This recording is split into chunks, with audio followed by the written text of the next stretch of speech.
sa mobile. Alright, so welcome po to the Bible School, the place where deepening the faith meets flexibility. And again, we are having this discussion under the program or course ABN Church Worship Ministry and Music Arts Education. Again, I am your instructor. I am your Sir Joseph Allen Eligado. Alright, so ilang mga reminders lang for our Zoom class guidelines para maging interactive at engaging ang ating pong klase. Please, first, stay present and visible. Okay, kung malakas po ang signal nyo dyan, turn your camera on if possible. I would love to see your faces. And please, find a quiet place. Ayan. Or well-lit space for better focus. Pangalawa, mute when not speaking para po ma-avoid natin ang background noise. Number 3, 2 ways to participate. You can comment in the chat box or sa chat box po sa mga nanonood sa live stream. And you can unmute your mic kapag ako po as your professor will give you the signal. Okay. So again, para sa mga officially enrolled dito po sa subject na to, your active participation will be noted.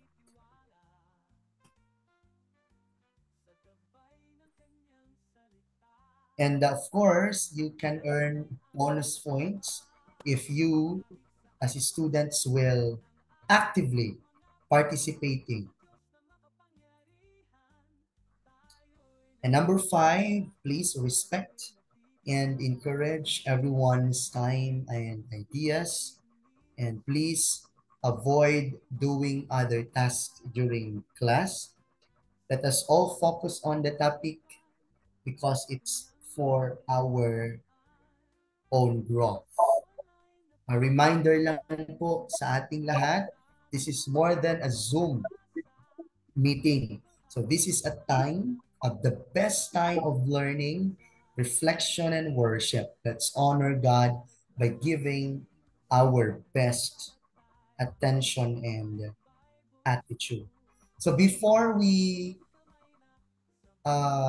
dwell on the subject, or before we start discussing our first chapter under the new topic that we will be discussing,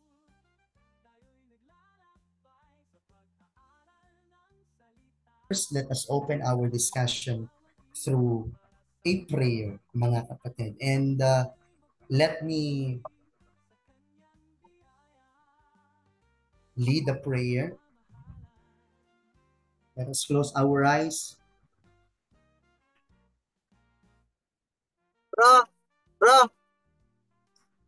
Dakilang Diyos na makapangyarihan sa lahat, Ikaw ang Diyos na aming pinapupurihan at sinasamba.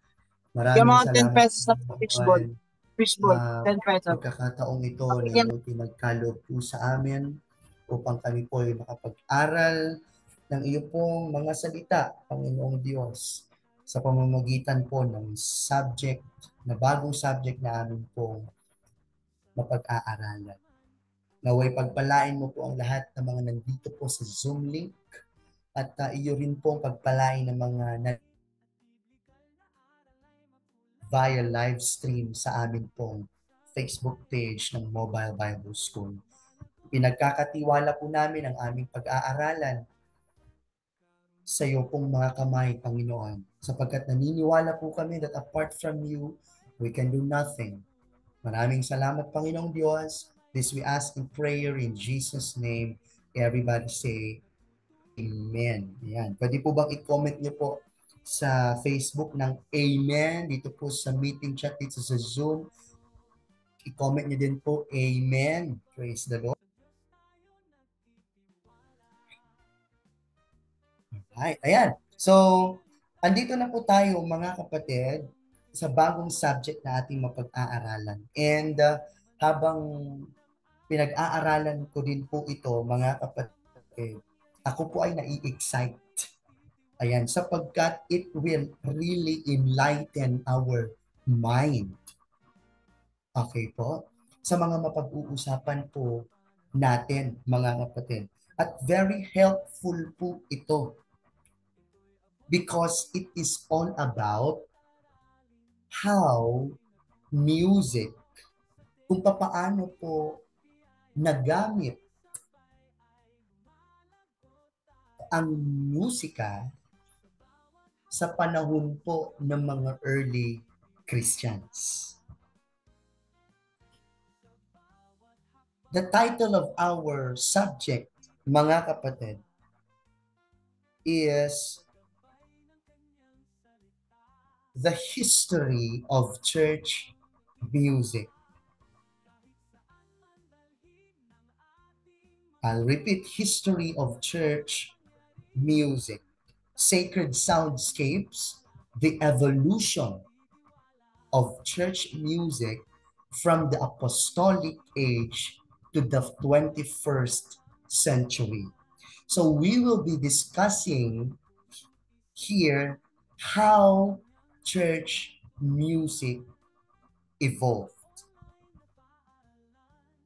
from the apostolic age, sa mga panahon po ng mga apostol, up to the 21st century. So ayan, maiintindihan po natin mga kapatid yung timeline ng evolution, development, progress, changes ng church music. Now, the first chapter that we will be talking is church music in the early church period. From the apostolic era and or to the patristic era. That is from 30 to 500 Anno Domini. So let us begin, mga kapatid. Now, the early church period marked a significant phase in the development of Christian worship and sacred music. From apostolic, that's 30 to 100 AD, yan po ang apostolic era, mga kapatid, to the patristic era, that's from 100 to 500 AD. Christian music was shaped by theological foundations, cultural influences, and the early church's response to persecution. So this period was characterized by vocal music and worship, inspired heavily by Jewish synagogue practices and shaped by theological reflection from key church fathers. So for this session, pag-uusapan natin mga kapatid, yung pinagmulan or paano nagsimula ang church music. Okay? Ano po yung influensya nito? At bakit kaya napakahalagang maunawaan natin ito bilang mga Kristiyano na naglilingkod sa Panginoon sa pamamagitan po ng musika sa ating mga simbahan? Now again, ang panahong ito mga kapatid ay tinatawag nating apostolic and patristic era. Pwede ba nating ilagay sa comment box natin mga kapatid, apostolic and patristic era. Mula po 30 AD hanggang 500 AD, ito yung panahon mula po sa mga apostol hanggang sa mga tinatawag nating church fathers. Sino ba itong mga church fathers, mga kapatid? Ito po yung mga unang theologian. Yan. Ito po yung mga unang mga leader. Pwede nating masasabi na mga unang leader ng simbahan, mga kapatid. Now, the question is, why is it important to study the music of the early church? Bakit kaya? Kasi maaaring mga kapatid na some of Christians right now, kapag napakinggan nila or when they found out na ganito ang early church music, baka hindi ho nila tangkilikin, mga kapatid.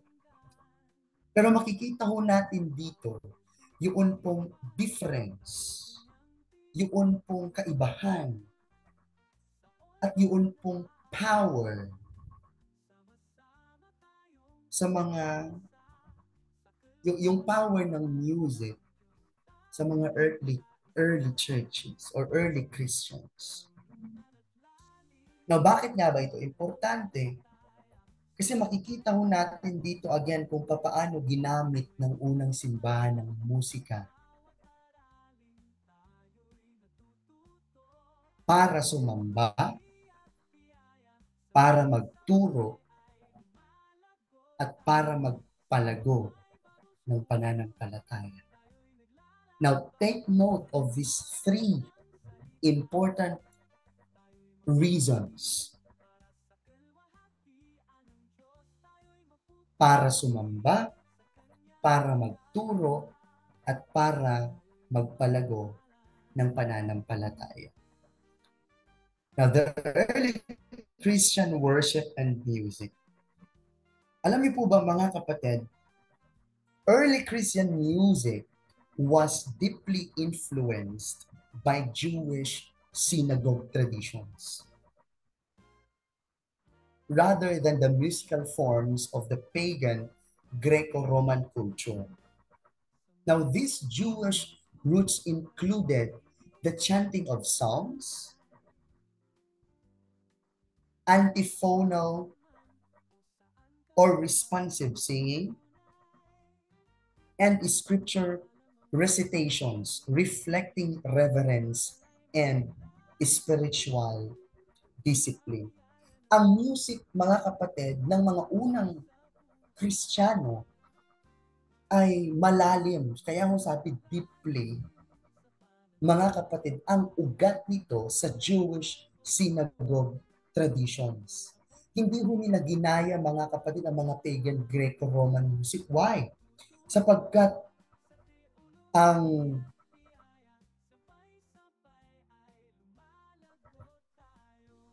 mga Greco-Roman music, mga kapatid, madalas sensual o kaya naman pang entertainment or entertainment purposes, mga kapatid. Tama po si Brother Jan na noong first century, no musical instruments they use.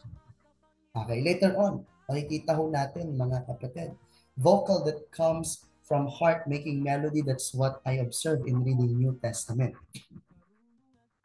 Okay? Sa mga Hudyo, mga kapatid, ginagamit nila ang psalms. As in the book of Psalms. Chanting and anong sinasabi diyan? Antiphonal singing. Ibig sabihin, yun pong sagutan ng grupo or congregation. Kaya ito po yung ginagawa ng mga unang Kristiyano, mga kapatid.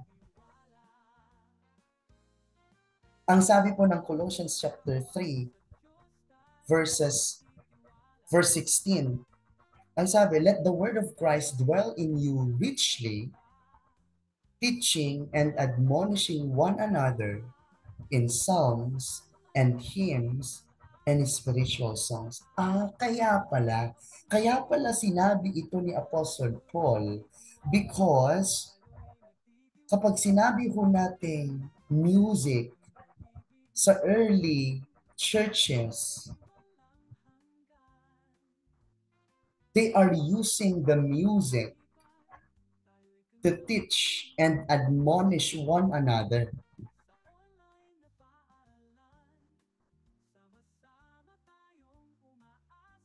So makikita natin na ginagamit na nila ang musika para magturo at magpalakas ng pananampalataya.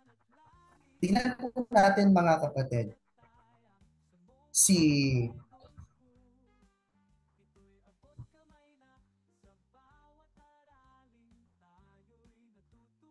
the Didascalia Apostolorum noong 3rd century.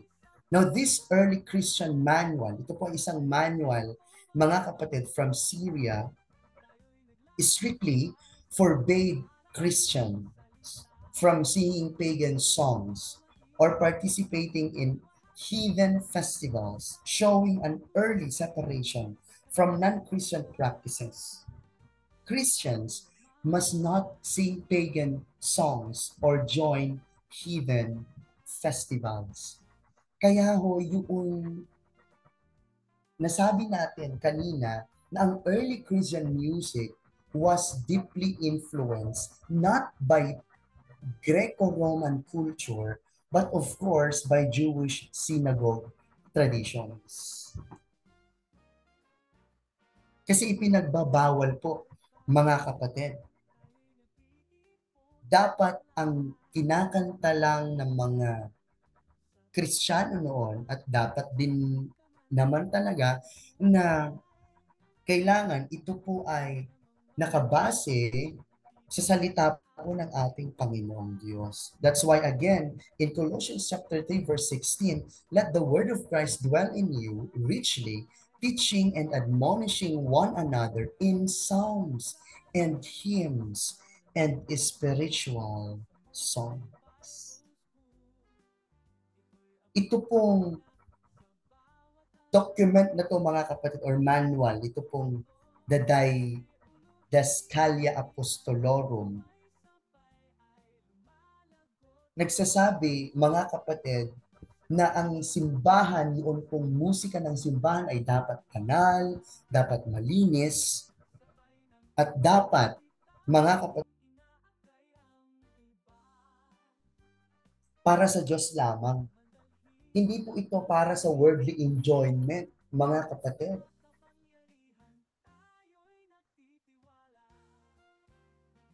Okay po.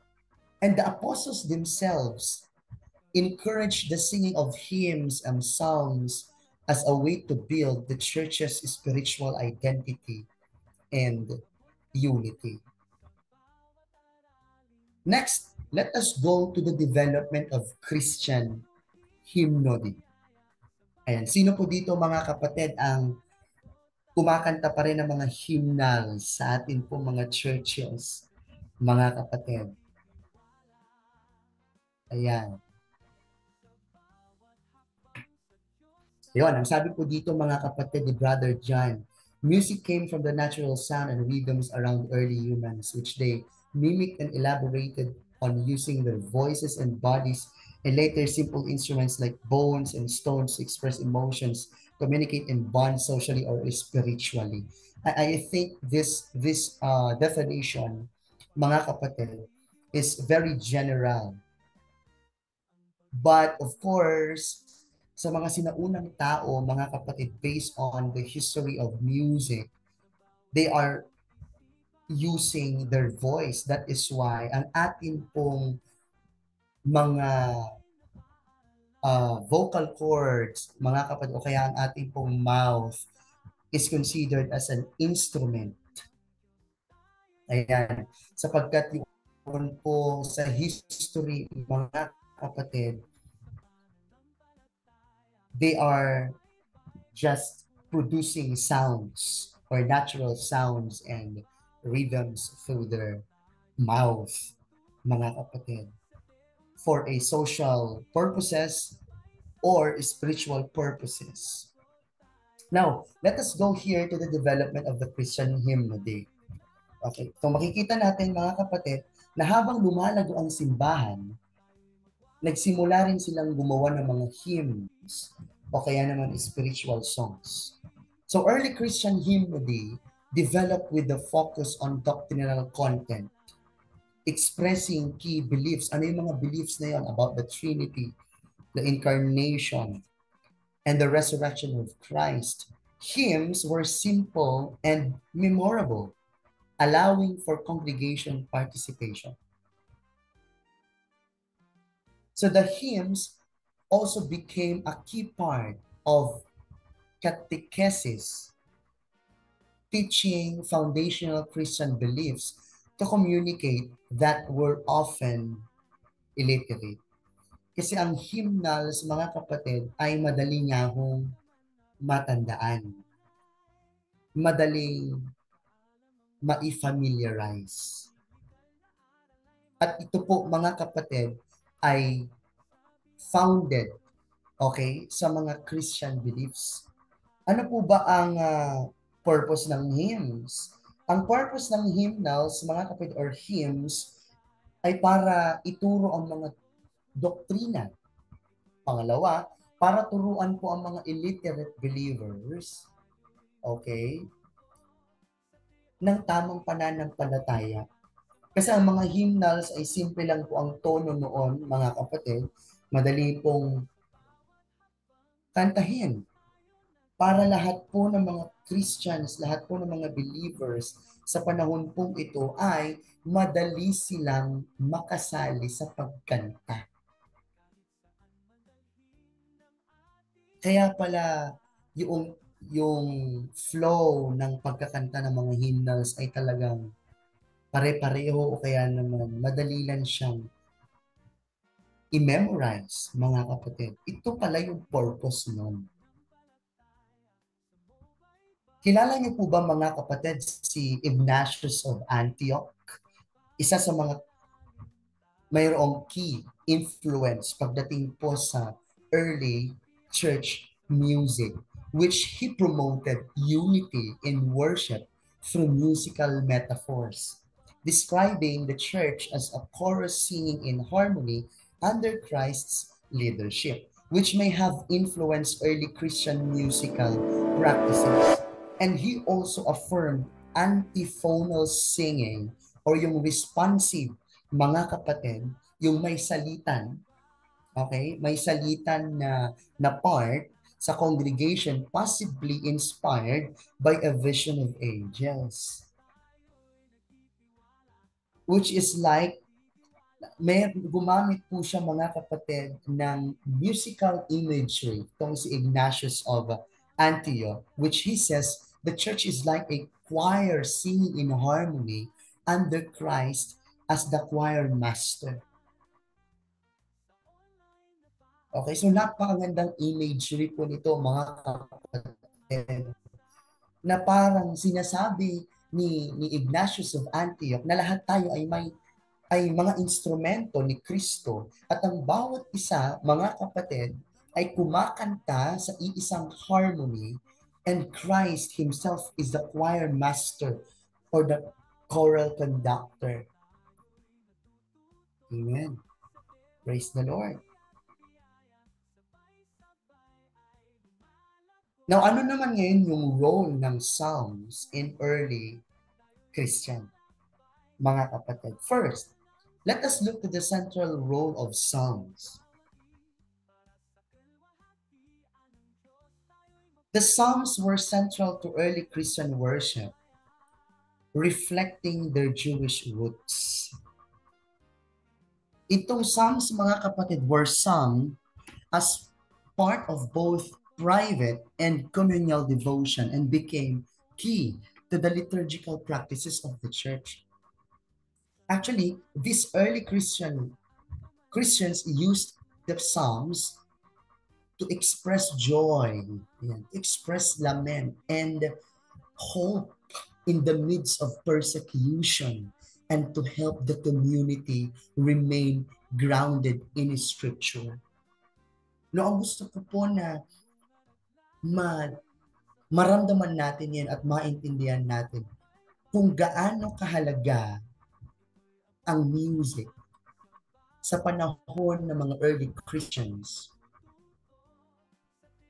sa kalagitnaan ng persecution, for them to express their joy, for them to express their lament and hope, and also through this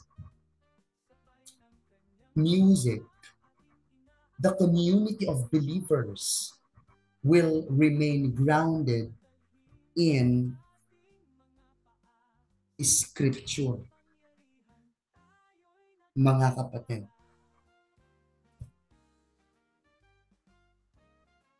So ginagamit po nila ang Book of Psalms araw-araw para it is like parang nagiging prayer book nila. Ang the Book of Psalms, mga kapatid, sa simbahan. At kung makikita ho natin, mga kapatid, ang mga key influencers dito is first si Pliny the Younger, isa pong Roman official.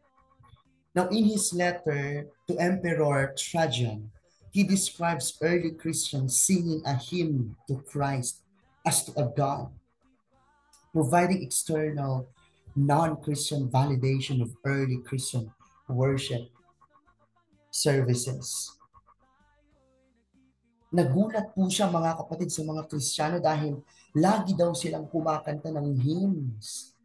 So ibig sabihin, kahit sa labas ng simbahan, napapansin po ang kanila pong pagsamba sa ating Panginoong Diyos sa pamamagitan ng music.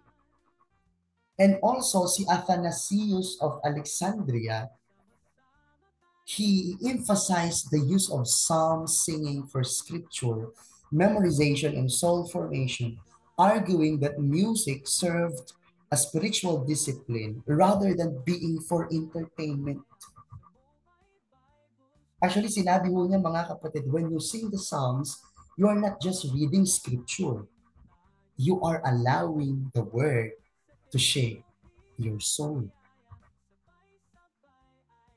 Kaya tama po yung sinabi po, mga kapatid, ni Brother John. Christian is natural singers or lover of music for the Lord. Amen.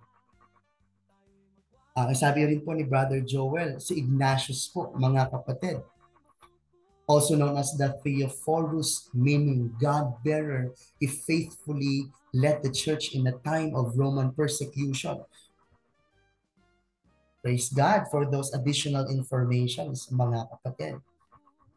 Now, let us go to the next, the early Christian chant. Ayan. First is the simplicity and purity of worship. Chanting was a central feature of early Christian worship. Music was primarily a cappella or vocal. Wala ho siyang instruments, mga kapatid. Kaya nga ho chant. With congregational participation at its core. Ito po yung sinasabi natin kanina na antiphonal.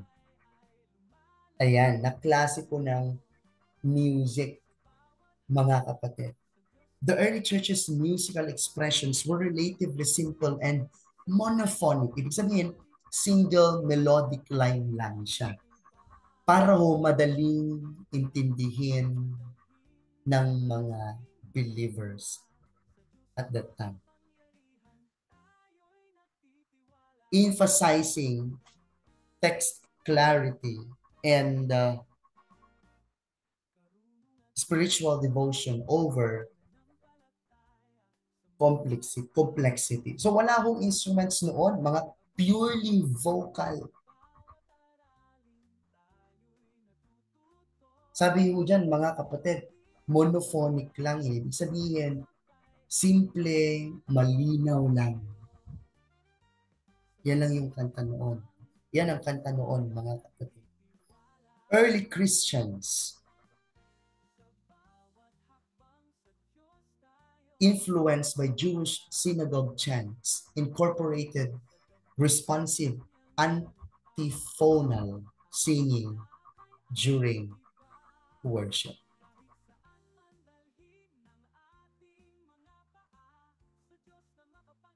At ang mga influencers dito, mga kapatid, is si Justin Martyr.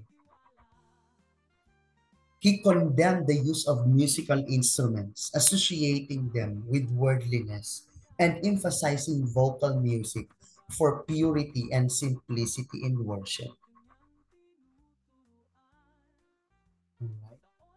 So purely vocal. Take note of that emphasis, mga kapatid, sa atin pong pinag-uusapan ngayon. Even si Eusebius of Caesarea, he described early church services where melodic songs were sung softly, with the congregation joining in choral responses, making the worship experience structured and scripture-centered. Ayan, naglarawan ho ng mga worship, mga kapatid, or inilarawan niya ng worship services ay softly nang kinakanta ay melodic songs na mayroon pong participation ang congregation. At tingnan natin mga kapatid, yun pong mga church fathers sa panahong ito or sa era na ito, mga kapatid. First is si Tertullian. He advocated for vocal expressions only in worship, rejecting the use of musical instruments as a means of focusing worship on internal devotion rather than external displays. He emphasized that true worship is about internal devotion, not external show. Yan po ang sabi ni Tertullian. Next, si Clement of Alexandria naman, mga kapatid. He spiritualized the role of instruments, interpreting them symbolically. For example, the lyre symbolized the mouth struck by the spirit. So he criticized actual musical instruments for their associations with war, lust, and pagan festivities, preferring spiritualized instruments that spoke to the soul's relationship with God. Another one, si Athenagoras of Athens. He described God as a divine musician who tuned the cosmos or the earth or the universe into harmony. And his philosophical theology of music connected the cosmic order with spiritual worship, demonstrating an early theological reflection on music's role in the divine order. Okay po. Next, Jerome.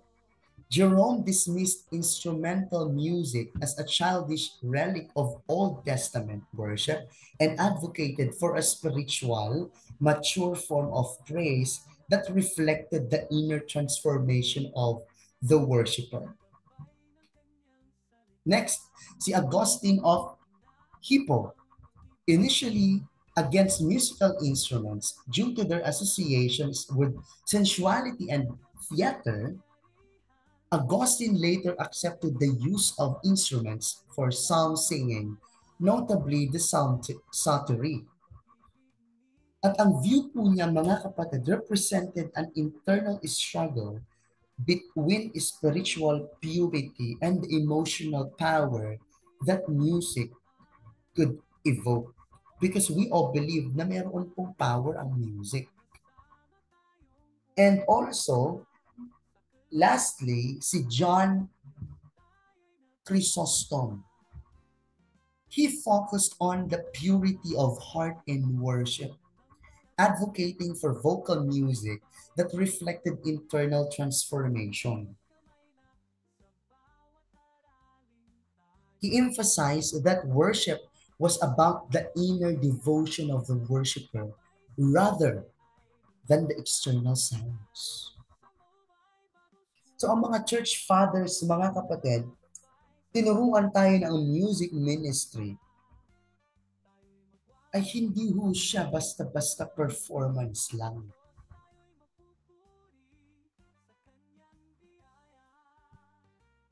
Ito po mga kapatid, we can say that they are praying with melody.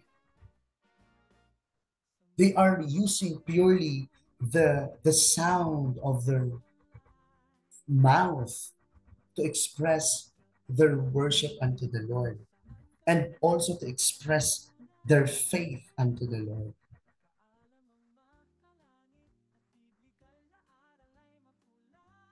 Next, Let us go here how they rejected the pagan music. First is here, nabanggit din ho natin kanina mga kapatid, ito pong manual from Syria, the Didascalia Apostolorum noong 3rd century, and other early writings like Tertullian's work strongly rejected any form of pagan music or participation in hidden festivals, thus drawing a distinct line between Christian worship and the pagan cultural environment of the Roman Empire.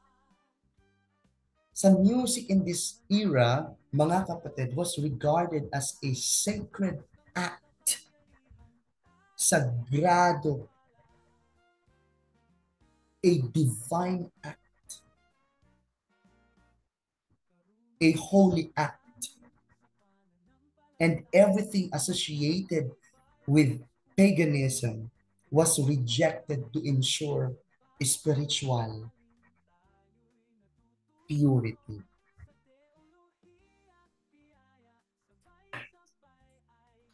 So the early church strongly rejected pagan music, lalo na po yung mga may kaugnayan sa mga festivals, sa mga may sa last, and even sa idolatry.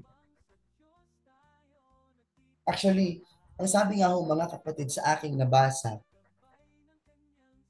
we must not bring the world's music into the church.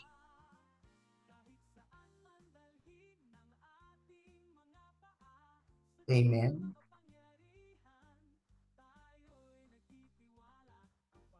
We have to always ask, does it glorify God? Does it draw people closer to Christ? Does it reflect holiness? Amen. Now, here, the transition to formalized Christian music. As Christianity transitioned from being a persecuted faith to becoming the state religion under Constantine, early 4th century, formal liturgical music began to develop. Yan.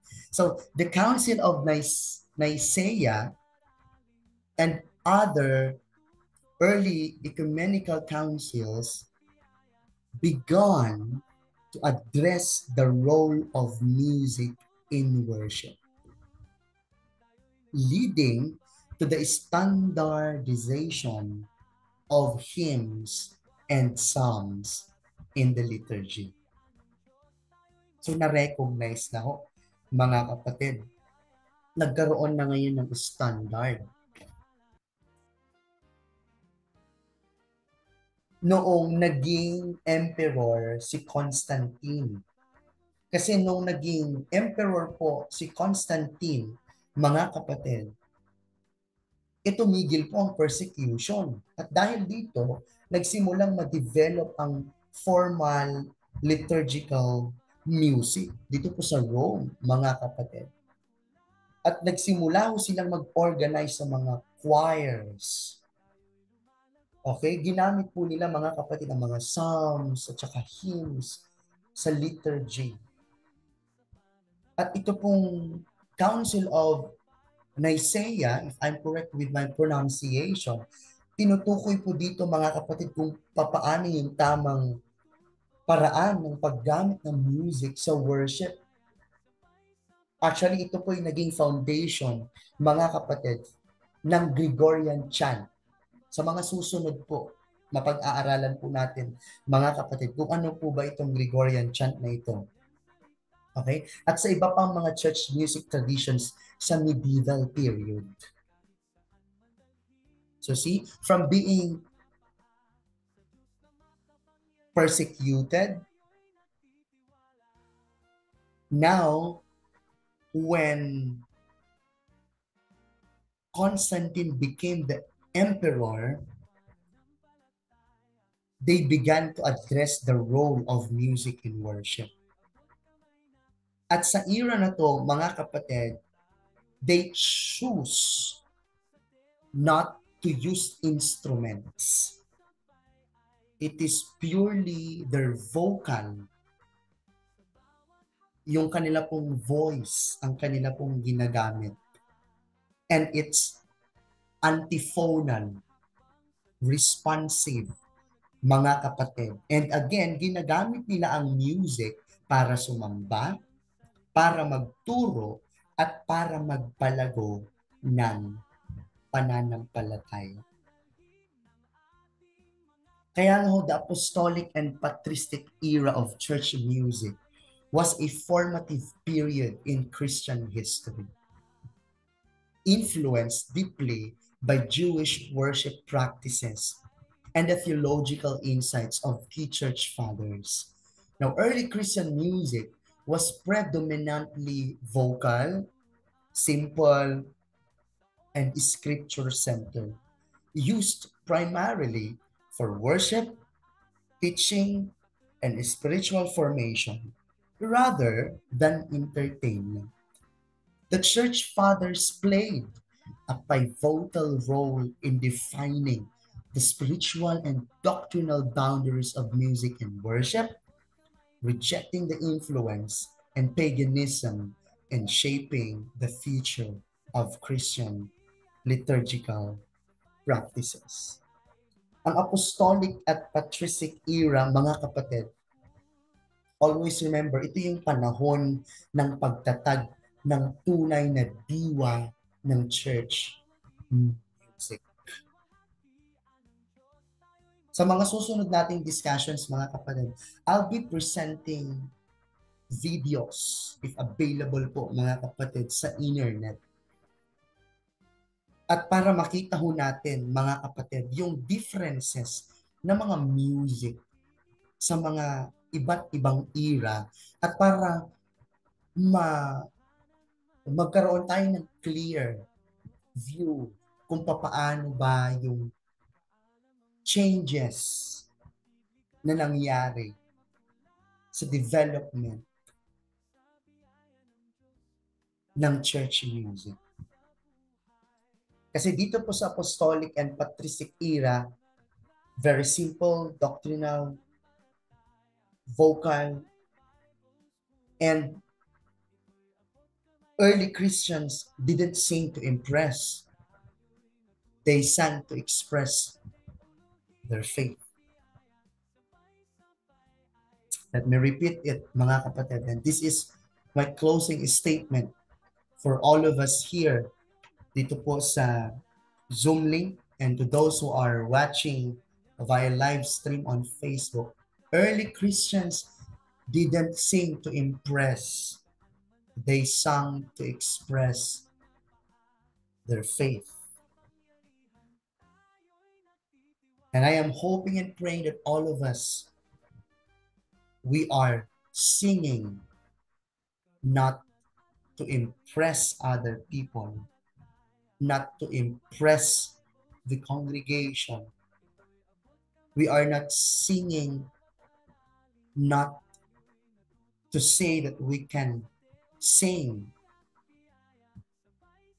but we are singing to express our faith in Jesus. We are singing because we believe that Christ saved us sa pamamagitan po ng kanyang ginawa sa banal na krus. And because of that, He is deserving of our worship sa pamamagitan po ng pagkanta. So that is the first chapter, mga kapatid, ng atin pong chapter 1. Thank you po for listening and God bless us all. Right. Praise God. Ayan. Hindi ko po na-anticipate, mga kapatid, ang atin pong discussion ngayon. No? Wala pang 9:00 pero natapos na. Ayan. So siguro sa susunod na discussion po natin, mga kapatid, ay magto 2 chapters po tayo para madali po tayong makapag-move sa mga chapters po. Actually, under this uh, history of church music, mga kapatid, we only have, again, 5 chapters, ano? 5 chapters again. So I think we can just have 3 meetings for this subject, mga kapatid. Yes, opo, sabi po ni Sister Marivic, napaka-interesting. It is really interesting, mga kapatid. After ko nga ako mapag-aralan itong church music, my first reaction was, ganun pala. Okay, so sana po magkakaroon din po kayo ng ganong reaction, no? Na, ganun pala. Ganun pala yung gamit ng music noon. Ayun. So, ito pong mga pinag-aaralan po natin, mga kapatid, ay available po sa isang textbook. Ayan, may textbook po tayo, mga kapatid, at available po siya. You can chat me or Pastor Rod. At ito po, mga kapatid, ay binibenta po namin para ho mas maging maayos at mas detalyado po, mga kapatid, ang atin pong discussion sa inyo pong part, because iba ho, mga kapatid, kapag meron ka nang pinapakinggan, meron ka pang hinahawakan at meron ka pang binabasa while we are having the discussion, mga kapatid. So, if you are interested, especially to those who are officially enrolled sa ating pong subject na to, and also sa mga nanonood po dyan sa live stream, mga kapatids, I am encouraging you to enroll here on this program or course dito po sa MBS, or you can also enroll just this subject if you are interested. And I assure you, mga kapatid, na tayo po ay madaming matututunan sa atin po mga mapag-aaralan sa mga next sessions po natin, mga kapatid. Praise the Lord. Praise the Lord. So, pwede ko na pong ibalik ang mikropono kay Pastor Rod. Meron pong tanong dito. Ang sagutin po muna natin. Ang tanong po ni Brother Joel Manalo. Sabi niya, what is the role of spiritual music in ministry? Habang naghihintay po tayo ng ibang mga questions, eto papakita ko po yung laman ng Theology of Music, Praise and Worship natin, at mamaya yung History of Church Music.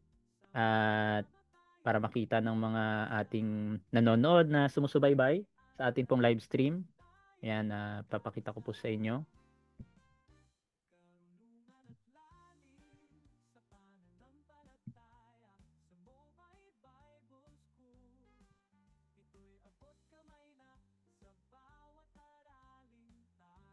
Paano na to? Ayan. Ulitin natin i-share.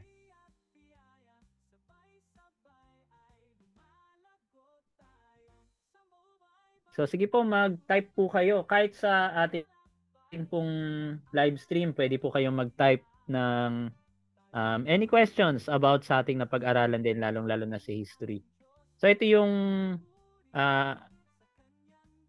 textbook ng Mobile Bible School at nasa page 30 yung kasagutan ng tanong ni Pastor Manalo kanina. Kaya pag ano bang role ng music, 'di ba? Depende, Old Testament o New Testament. So bagamat sabihin na lang natin is one role niyan para mag-worship kay Lord, part 'yon ng music, whether it is through instrument or tayo mismo na instrument ng Lord through singing, clapping, kasi part din yan ng music. So ayan ang foundation ng music. May kita natin yung role of music in the Old Testament na nakalagay dito.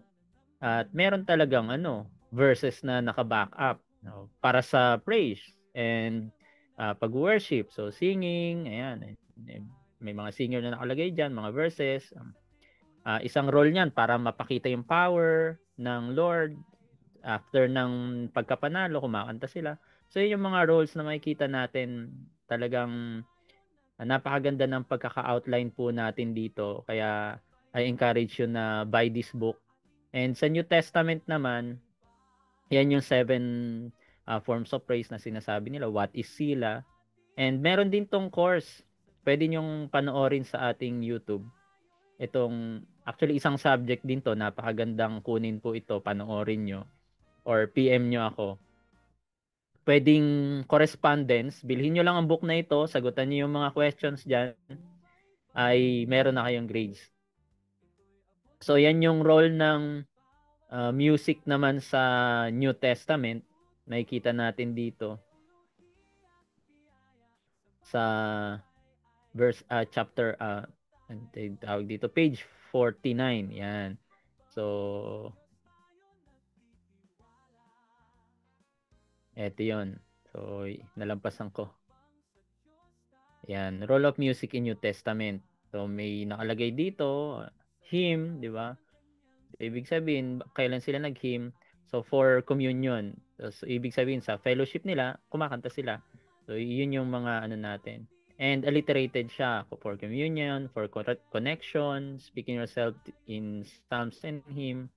Kasi kahit kanta ka ng kanta, kung hindi ka connected na through the Holy Spirit, kahit spiritual song pa yan, praise lang ang dating doon. Hindi siya talaga for worship. Dahil sabi nga ng Panginoon, marami daw umaawit sa kanilang mga labi lang pero malayo ang kanyang puso. So paano tayo magko-connect kay Lord? So through the Holy Spirit.